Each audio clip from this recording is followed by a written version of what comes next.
Good evening. This is the case study, Get This Student Out of My Room, EDL 853, Special Education for School Leaders. The case summary. We have a student in 3rd grade at Schuyler K-12 school. His name is Carl Hughes.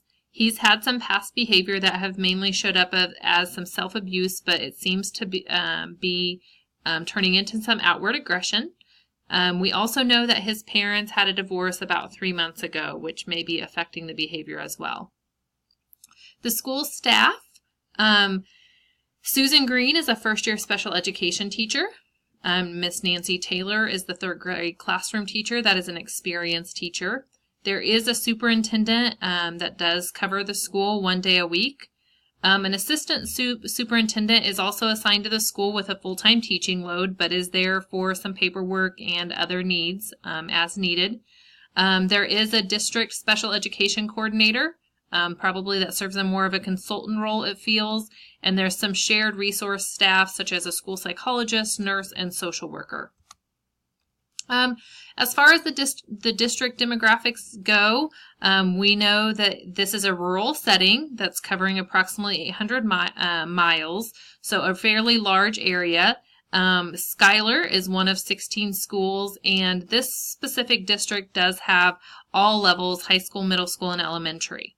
We also have some resources that we know about. They are shared services, but probably making supervision a little bit minimal for each of those schools. And this specific school does have a resource available for special education students as needed. So to identify the problem and do some analysis, what do we know?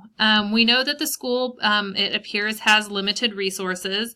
It doesn't appear that there's support as far as administration goes within the building every day, and possibly a lack of personnel to properly handle the staff and students. So having a person that's really in charge of the day-to-day in and outs of the school, it appears, is normally with students with a caseload.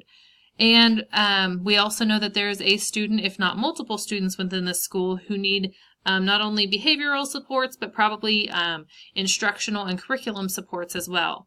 So some things that we probably still need to know would be what kind of staff development or mentoring has been provided, not only for the entire staff, but also for the first-year teacher. We probably also need to know what kind of supports and programming is available for students. I think it would be good to know what past practices have brought about and how those have been successful or not successful, and then do any changes, or could there be any changes made for the student, and possibly are there things the family needs. So furthering that problem identification, some school issues, lack of resources with minimal shared supports, it appears, lack of personnel to handle staff needs and staff supports as well as student needs, maybe some lack of training, what kinds of things maybe do the new staff get or does the old staff need, and then also how exactly does the resource room work.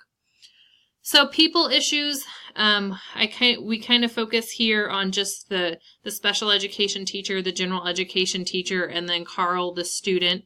Obviously, it appears that the new student, or the new teacher, needs some supports. Miss Taylor, the veteran teacher, probably has a great toolbox to pull from, but what past practices has she used that have been successful with students, and could we reflect and share some of those ideas? And then obviously Carl is the student that's struggling.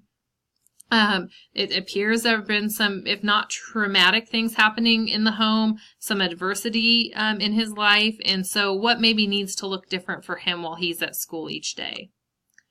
So category 2, what's a plan of action and what are some strategies? I think the steps to start resolving this problem are probably find some different ways for staff to be able to work together. I guess I look at this mainly as what supports can the special education teacher be doing in the regular classroom to start with.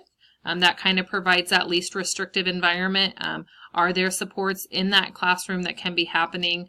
And then is the intervention plan really workable for those involved? So the special education teacher came up with the intervention plan, but it appears the classroom teacher would be having to implement it. Does that work into how Miss Taylor runs her classroom?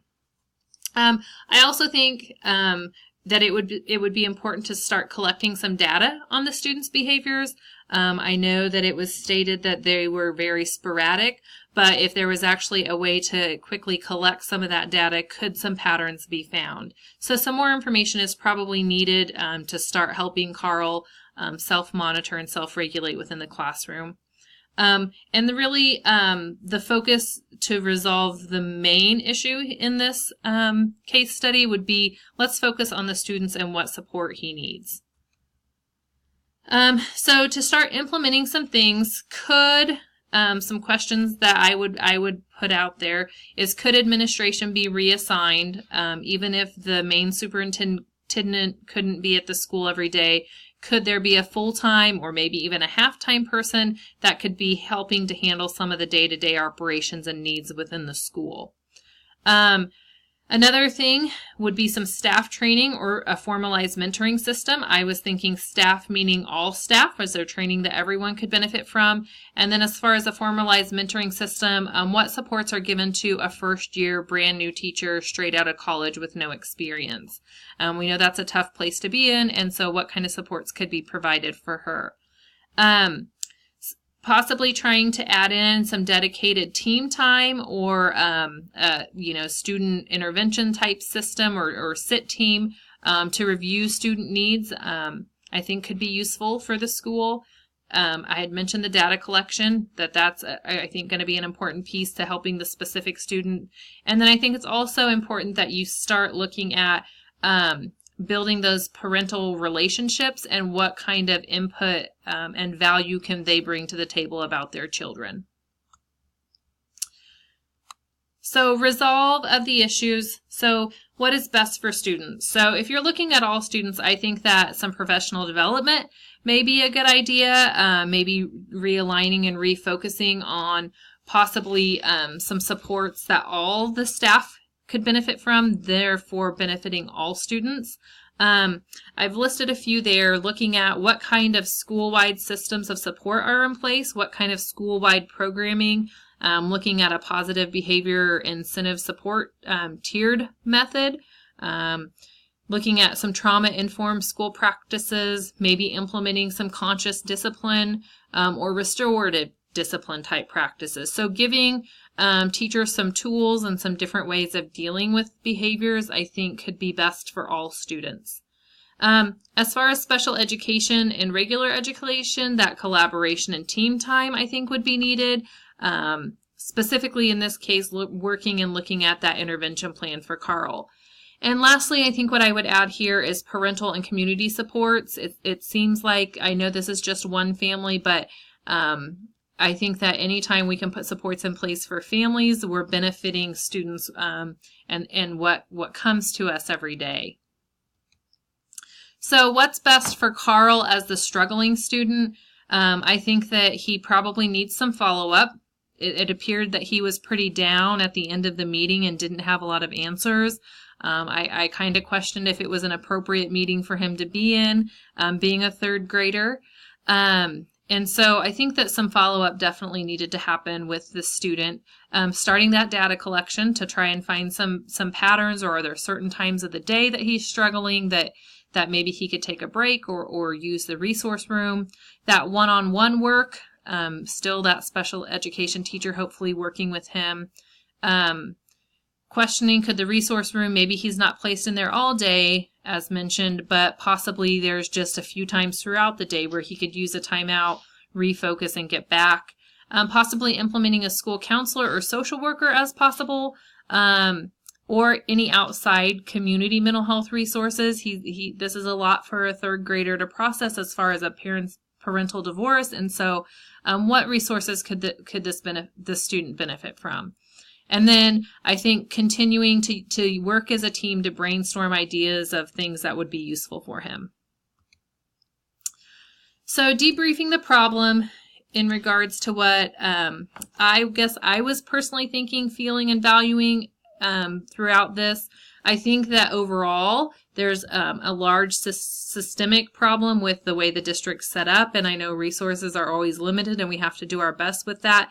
But looking at, could things be reconfigured, or are there other ways of being able to do things? I think feeling, most of all, you always feel bad when a student is struggling. Reading this about the little third grade Carl, I think his situation is not good at this point. And then obviously the adults involved are struggling as well. I think valuing throughout this case was would putting in school-wide system supports and training staff for students, maybe give them a little bit better basis of how to operate and some more tools to use when working with kids. Unresolved issues that might take further investigation. Once again, the realignment of the shared resources. I think that the third grade teacher, Miss Taylor, still has some frustrations that need to be worked out and resolved. The first year teacher, the special education teacher, still needs some support. And then also, what outside community resources might this family need? There was, a lot of tension between the parents once the IEP meeting came to be, and so maybe working with that family, providing some outside supports would be useful. So reflection.